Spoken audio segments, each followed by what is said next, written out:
युवा दिवस के रूप में मनाने का निर्णय लिया था और वर्तमान में 12 जनवरी 2024 को आज 40वां युवा दिवस कैरियर डे के रूप में और कैरियर मेला के रूप में मनाया जा रहा है। अब वैसे तो कृष्णा जी ने, कमलेश मैडम ने बहुत कुछ आपको बता दिया है और क्रीम ऑफ द क्रॉप मतलब बहुत कुछ बता दिया है और मेरे पास तो ऐसे समझिए कि केवल छाछ बच गई है और वो आपको कुछ बता देता हूँ बेटा।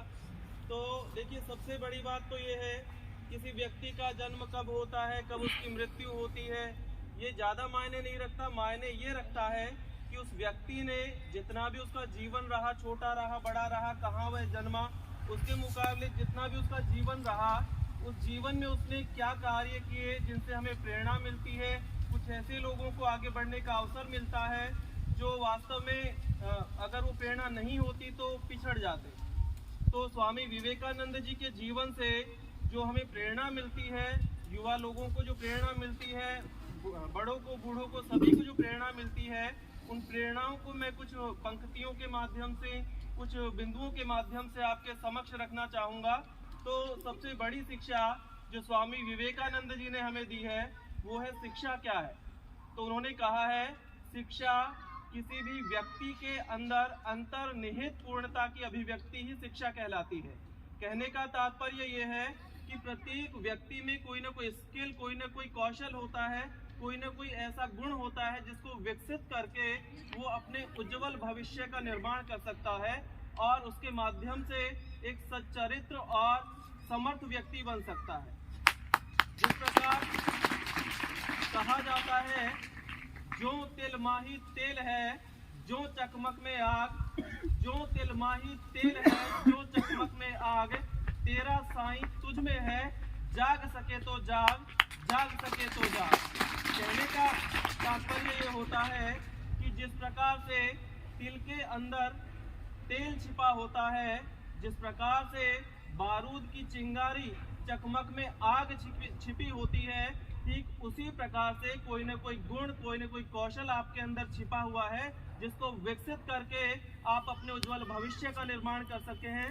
तो आपको केवल जागना है, अपने गुण को पहचानना है और उसके माध्यम से अपने जीवन को सफल बनाना है, उज्जवल बनाना है। स्वामी विवेकानंद जी की दूसरी शिक्षा की ओर आता हूँ।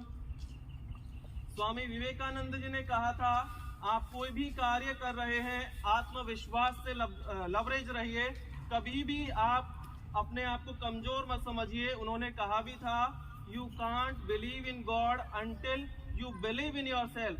जब तक आप अपने स्वयं पर विश्वास नहीं करते, तब तक आप ईश्वर में विश्वास नहीं कर सकते हैं। तो आपको स्वयं पर विश्वास करना होगा और उस विश्वास के माध्यम से ही आप अपने जीवन में ऊंचाइयों को ग्रहण कर सकते हैं, ऊंचाइयों को पा सकते हैं। कुछ पंक्तियां हरिवंश राय बच्चन जी की आपके समक्ष रखना चाहूँगा। कहा जाता है, जला के भस्म कर उसे जो क्रूरता का जाल है, तू आरती की लौ नहीं, तू क्रांति की मशाल है, तू अपनी खोज में निकल, तू किस लिए हताश है, तू चल तेरे वजूद की समय को भी तलाश है, समय को भी तलाश है, समय को भी तलाश है। आप स्वयं को पहचाने, अपने आप पर विश्वास रखें। जब तक आप अपने आप पर विश्वास नहीं रखेंगे, अपने आप को कमजोर महसूस करते रहेंगे, तब तक आप जीवन में कुछ भी हासिल नहीं कर सकते हैं, कभी भी अपने जीवन में किसी उद्देश्य की प्राप्ति नहीं कर सकते हैं। स्वामी विवेकानंद जी की तीसरी शिक्षा की ओर आता हूँ जो हमें प्रेरित करती है, वो ये है, उन्होंने कहा था, जागो और तब तक लगे रहो, तब तक आगे बढ़ते रहो, तब तक किसी कार्य को करते रहो जब तक कि आपको अपने उद्देश्य की प्राप्ति नहीं हो जाए। कई बार क्या होता है कि हमारे जीवन में कोई कार्य हम स्टार्ट करते हैं, शुरू करते हैं, उस कार्य को करते करते कोई ना कोई बाधा उत्पन्न हो जाती है और बाधा के चलते हम क्या करते हैं, अपने उस लक्ष्य से भटक जाते हैं, किसी अन्य मार्ग की ओर चले जाते हैं जो हमारी सफलता के मार्ग में बाधा बन जाता है। तो ऐसे ही एक तो प्रेरक पंक्ति इस वाक्य के संबंध में मैं आपको सुनाना चाहूँगा। हरिवंश राय बच्चन जी ने कहा है कि बाधाओं से आप ये कहिए मैं उस माटी का वृक्ष नहीं जिसको नदियों ने सींचा है। मैं उस माटी का वृक्ष नहीं जिसको नदियों ने सींचा है। बंजर भूमि में पलकर मैंने मृत्यु से जीवन खींचा है। पत्थर पर लिखी इबारत हूँ, शीशे से कब तक तोड़ोगे। पत्थर पर लिखी इबारत हूँ, शीशे से कब तक तोड़ोगे। मिटने वाला मैं नाम नहीं, तुम कब तक मुझको रोकोगे। तुम कब तक मुझको रोकोगे। तुम कब तक मुझको रोकोगे।